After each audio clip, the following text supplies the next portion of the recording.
స్త్రీకి సంబంధించిన వాగ్దానం. మొదటిది స్త్రీకి సంబంధించిన వాగ్దానం. ప్రయాసపడి గాలివాన చేత కొట్టబడి ఆదరణ లేక ఉన్నదాన. రెండోది పిల్లలకు సంబంధించిన వాగ్దానం. 13వ వచనం. నీ పిల్లలందరూ యెహోవా చేత ఉపదేశము నందుదురు, నీ పిల్లలకు అధిక విశ్రాంతి కలుగును. రెండోది వచ్చేసి పిల్లలకు సంబంధించిన వాగ్దానం. మొదటిది మన ప్రియ సోదరి పద్మావతి గారికి దేవుడిస్తున్న వాగ్దానం. అదేంటంటే భర్తను కోల్పోయి ప్రయాసపడి గాలివాన చేత కొట్టబడి ఆ బిడ్డ ఈరోజు ఏ విధంగా ఉన్నారంటే ఆదరణ లేక ఉన్నారు. ప్రియులరా, ఇంకొక మాట బైబిల్లో రాయబడింది, నిన్ను కనినవాడు నీకు భర్త అయి ఉన్నాడు అన్నాడు. కాబట్టి ఈరోజు పద్మావతి గారికి భర్త ఎవరు చెప్పండి? ప్రభువే. దేవుడే ఆ బిడ్డ ఆలన పాలన దేవుడే చూస్తాడు. అందరి ప్రేమ కొంతవరకే. అమ్మా ఊరుకో, ఏడవద్దు, ధైర్యంగా ఉండు అని అందరూ ఆదరిస్తారు. ఆ టైంకి ఆదరిస్తారు. మళ్ళీ రోజులు గడిచే కొద్దీ మళ్ళీ ఎవరి కార్యక్రమంలో వాళ్ళు బిజీ అయిపోతారు. అది మానవుని సహజం. అది అయితే ఎల్లప్పుడూ తోడుగా ఉండి నీడగా ఉండి పోషించి సంరక్షించి బరువు బాధ్యతలు వహించేవాడు దేవుడు మాత్రమే. నా ప్రియమైన సహోదరి సహోదరులారా, అందుకే అంటాడు, నువ్వు ప్రయాసపడుతున్నావు, గాలివాన చేత కొట్టబడుతున్నావు, ఆదరణ లేక ఉన్నావు.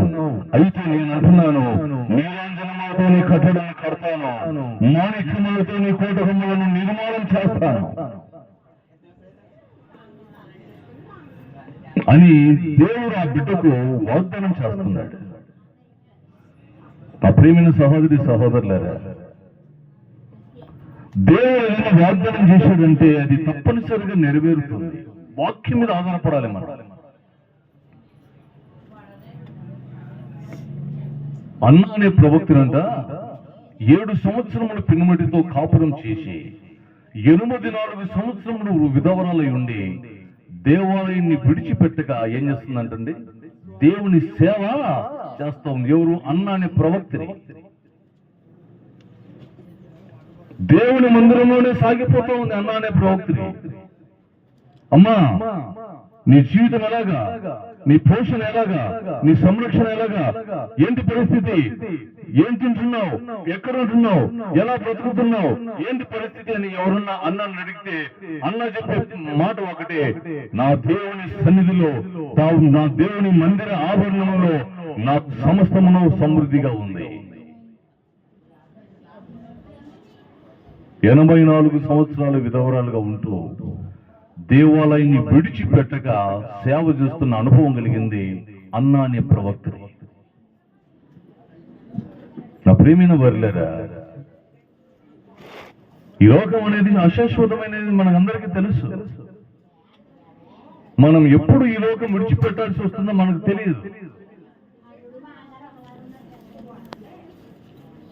8 లక్షల కోట్లు సంపాదించిన రతన్ టాటా ఇటీవల కొద్ది రోజుల క్రితం చనిపోయాడు. 8 లక్షల కోట్లు ఎంత ఉంది? చాలా ఉంది. కానీ ఏదో ఒక రోజు మన డబ్బు మనల్ని రక్షించలేదు.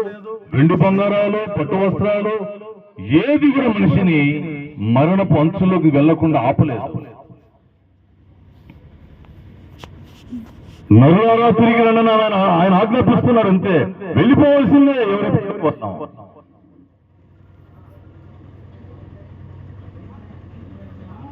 మరణం అనేది ఎప్పుడు ఎలాగా ఎవరిని కబలిస్తుందో ఎవరికి తెలియదు.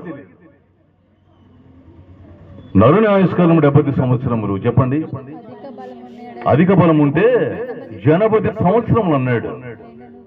అయితే ఈ రోజుల్లో 80 సంవత్సరాలు అనేది అది కూడా తగ్గిపోయింది బాగా. 50 సంవత్సరాలు మహా అంటే 70 సంవత్సరాలు చాలా తగ్గిపోయింది. మనిషి ఆయుష్కాలం తగ్గిపోయింది. అయితే దేవుడు మనకు ఆయుష్ ఇచ్చినప్పుడే ఆయన కొరకు మనం ఏదైనా చేయగలగాలి. హల్లెలూయా, హల్లెలూయా.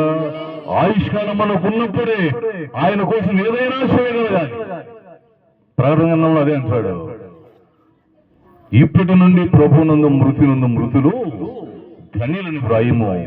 నిజమే, వారు తమ ప్రయాసములు మాని విశ్రాంతి పొందుదురు, వారి క్రియలు వారి వెంట వచ్చును. మన బంగారం వస్తుందా, వెండి వస్తుందా, వెలగల వజ్రాలు వైడూర్యాలు వస్తాయా? మన వెంట ఏది రాదు.